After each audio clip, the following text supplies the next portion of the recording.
Assalamualaikum warahmatullahi wabarakatuh. Perkenalkan, nama saya Meila Delia Putri dengan NIM akhir 208. Saya dari Rombel EPD 2023. Di kesempatan kali ini saya akan menjelaskan sedikit tentang resum dari kelompok 1 mengenai fenomena pengangguran yang terjadi pada masa pandemi COVID-19 di Indonesia.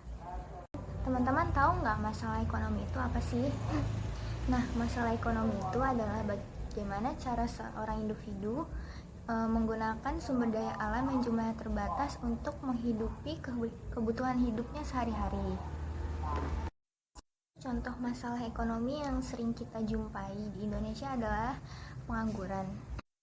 Pengangguran sendiri itu terjadi biasanya karena adanya penurunan pembangunan ekonomi. Nah, pada waktu 2019, tingkat pengangguran di Indonesia tuh lagi naik-naiknya karena disebabkan oleh munculnya salah satu pandemi yang waktu itu sempat menghebohkan seluruh dunia, yaitu pandemi COVID-19. Nah, pandemi COVID-19 ini ternyata dampaknya lumayan besar bagi Indonesia, termasuk dalam bidang ekonomi maupun sosial.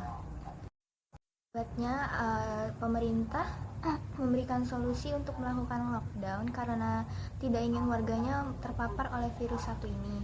Nah, akibatnya jadi sebagian besar karyawan yang tadinya bekerja di pabrik harus bekerja di rumah atau WFH, work from home.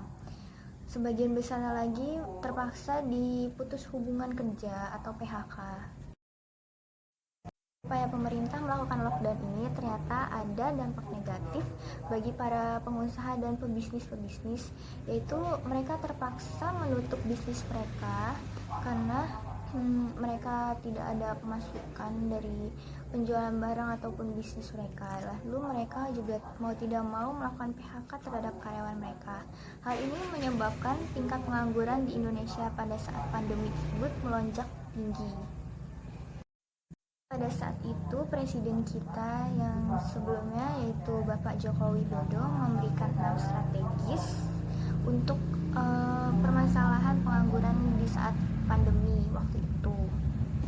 Yang pertama yaitu beliau memberikan insentif pajak bagi para pekerja. Yang kedua ada paket stimulus ekonomi untuk dana dunia usaha agar tidak melakukan PHK.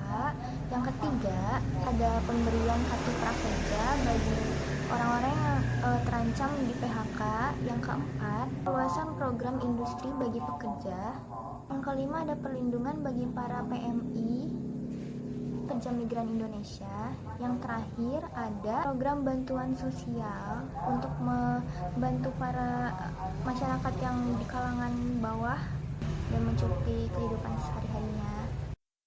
Saya akan memberikan beberapa solusi untuk membantu mengatasi permasalahan pengangguran yang terjadi pada pandemi COVID-19 di tahun 2019. Yang pertama yaitu agar beradaptasi dengan cepat sesuai dengan keadaan, lalu kita bisa aktif mencari pekerjaan lewat media online.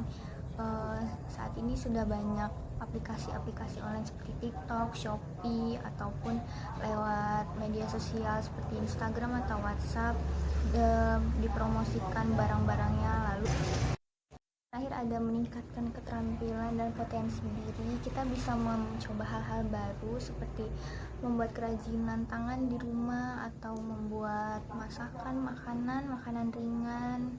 Lalu kita bisa mengikuti tren, mencari tahu apa yang sedang tren saat ini, lalu kita mencoba membuatnya. Setelah itu kita coba-coba untuk dijual dan dipromosikan dan dijual.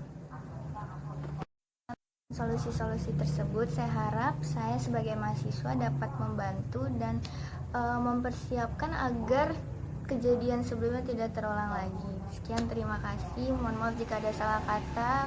Saya akhiri. Wassalamualaikum warahmatullahi wabarakatuh.